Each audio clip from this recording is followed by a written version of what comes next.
Al Jazeera has aired what it claims is an audio tape of Saddam Hussein saying he's alive and in Iraq.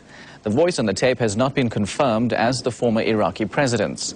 The speaker gave the date as June 14, saying he was directing resistance to U.S. forces and called on all Iraqis to support the attacks. Meanwhile, our reporter Renee Horn, home from Iraq, reports that both U.S. troops and Iraqis have been suffering in the recent attacks. Baby Huda Sami was born 8 weeks before the war. In May, she was found in a bin here by a hospital staff member. Their family could be killed, could be missed, or could truly abandon her. The problem is that she is sitting in our hospital, and the members of this floor are taking care about her. Besides having no parents, Sami has meningitis and is malnourished. Doctors say they're running out of medical supplies. A lot of medicine has been looted. Although there are mercy aids from around the world who are assisting, it's simply not enough for the more than 100 patients who walk through these hospital doors every day. Hospitals we've been to, the doctor has one laryngoscope for the whole hospital. They have one theatre light to share between two tables. They have disposable items which are reused, and it's supposed to be disposable, but it's reused several times. There's blood stains on the clothing. The list is endless. South Africa has lent a helping hand by providing 40 tons of aid, but it will take at least 6 weeks before it reaches hospitals. For some, time is running out. Renee Horn, SABC. Families torn apart by the 21-day war in Iraq face uncertainty about the whereabouts of their family members. But there's been good news for a woman in Cape Town who made an urgent plea to a South African mercy mission to find her family. I'm worried about him, worried about his family, and I don't know how he's managing with his ordinary daily life. She wants to know if they've survived the war. She's lost contact with her family in Baghdad since the war began in March. Now the search is on to find her family. For over 3 hours we roamed the streets of Baghdad, sometimes losing hope and also concerned that the curfew was drawing closer. After 11 at night, you would be detained or shot at by U.S. forces. She's scared. She's scared. A bit shaken up after the war, but Hussein's family was finally found. Ali Hussein may be overjoyed, but life in Baghdad during and after the war has been a nightmare.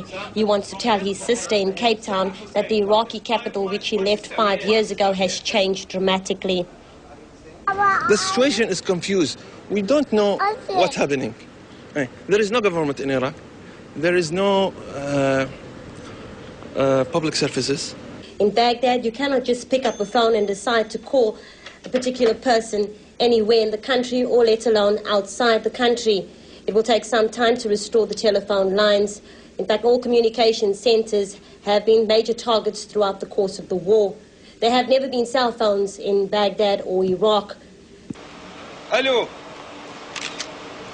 Ali used our sat phone, and for the first time since the war, he spoke to his sister. The Hussein family will sleep peacefully tonight, knowing they have been united. But there are thousands of families outside Iraq who don't really know if their families survived the war. Renee Horn, SABC, Baghdad. R7 million humanitarian aid package will leave South Africa tomorrow for Iraq. The aid is destined for thousands of Iraqi people who are in dire need of water supplies. And while the help may be a blessing for many Iraqis, in South Africa, some Iraqis are still uncertain about whether their families survived the war. She's worried about her family.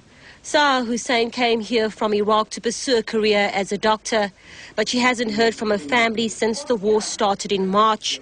Hussein's 4 family members live a few kilometers from the Saddam International Airport in Yarmouk district. During the intense battle for Saddam International Airport, surrounding areas were also affected.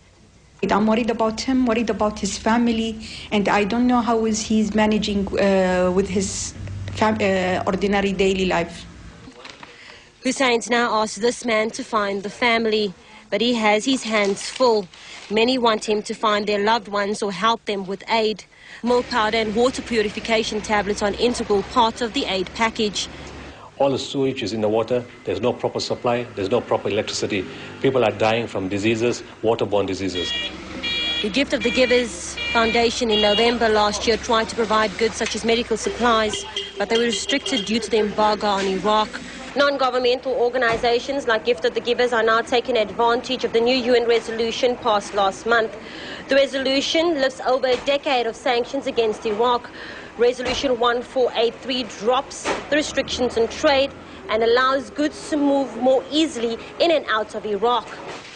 But will these multi-million rand aid packages be enough to help in the rebuilding of the war-torn country? Analysts say billions of dollars will be needed to restore the country to normality. Renee Horn, SABC, Durban. Renee Horn is returning to Iraq this week to see how the reconstruction is going. Umbutho ozimeleyo ozinze eMgungundlovu Gift of the Givers usungule iphulo lokunceda abantu base-Iraq ngexesha lemfazwe ukususela izolo kunyuswe ingxowa-mali engapha kwe-2 million randi kwanikelwa ngempahla kwanamachiza axabisa ngapha kwesigidi serandi. Ucingo likaDokotela Suleiman lusoloko lukhale njalo kusukela izolo. Izinkulungwane zabantu bakuleli bavule izinhliziyo zabo kanye nezikhwama ngenhloso yokusiza abantu base-Iraq. It's going exceptionally well. We have more than 2 million rand in our account already, and we're filling calls with every minute, people wanting to know in which way they can assist.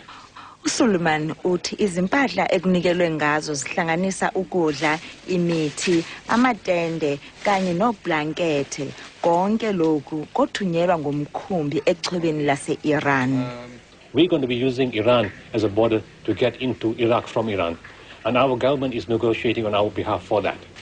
Inhlangano ye-Gift of the Givers ithi isithintwe yinqwaba yodokotela nonesi abafuna ukuyovolontiya behamba nale nhlangano uma isiyosiza khona e-Iraq. Linda Mgobhozi, SABC, eMgungundlovu. Imali